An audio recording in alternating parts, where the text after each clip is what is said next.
SV6 news కు స్వాగతం. ముందుగా హెడ్లైన్స్. కంటోన్మెంట్ నియోజకవర్గం అసెంబ్లీ ఉప ఎన్నికల్లో కాంగ్రెస్ పార్టీ అభ్యర్థి శ్రీ గణేష్ కు మద్దతుగా కాంగ్రెస్ పార్టీ సీనియర్ నాయకులు తమ ప్రాంతాలలో కార్యకర్తలతో కలిసి వివిధ రూపాలలో ఎన్నికల ప్రచారాన్ని నిర్వహిస్తున్నారు. కంటోన్మెంట్ 7వ వార్డులో కాంగ్రెస్ పార్టీ నాయకులు రంగా రవీందర్ గుప్తా మహిళలందరితో కలిసి ఇంటింటికి ప్రచారం నిర్వహించి రాష్ట్ర ప్రభుత్వం ప్రవేశపెట్టిన 6 పథకాలను ప్రజలకు వివరిస్తూ చేతి గుర్తుకు ఓటు వేయాలని ఆయన ఓటర్లకు విజ్ఞప్తి చేశారు. కాంగ్రెస్ పార్టీ మరో సీనియర్ నేత డిబి దేవేందర్ వ్యాయామశాలలోని క్రీడా మైదానాలలో ఎన్నికల ప్రచారం నిర్వహిస్తూ కంటోన్మెంట్ అసెంబ్లీ ఉప ఎన్నికలలో కాంగ్రెస్ పార్టీ అభ్యర్థి శ్రీ గణేష్ ని గెలిపించాలని ఆయన విజ్ఞప్తి చేశారు.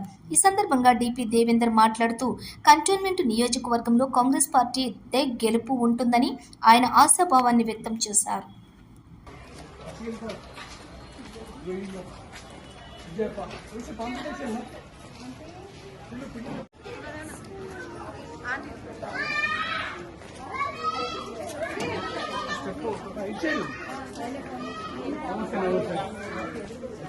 भाभी कांग्रेस को वोट डालना।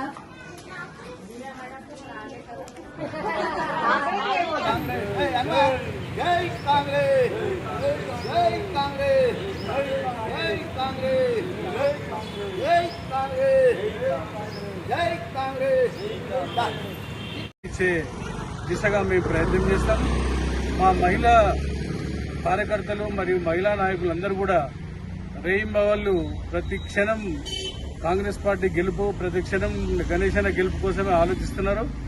ఖచ్చితంగా ఈ రోజు నుంచి నిర్విరామంగా ప్రతిరోజు వార్డుసోన్లో ప్రతి ఇంటికి ప్రతి గడపకి వెళ్లి కాంగ్రెస్ పార్టీకి ఓటేయమని చెప్పి అడుగుతాము. కాంగ్రెస్ పార్టీకి ఓటేసే విధంగా మోటివేషన్ చేస్తూ కాంగ్రెస్ పార్టీ విజయం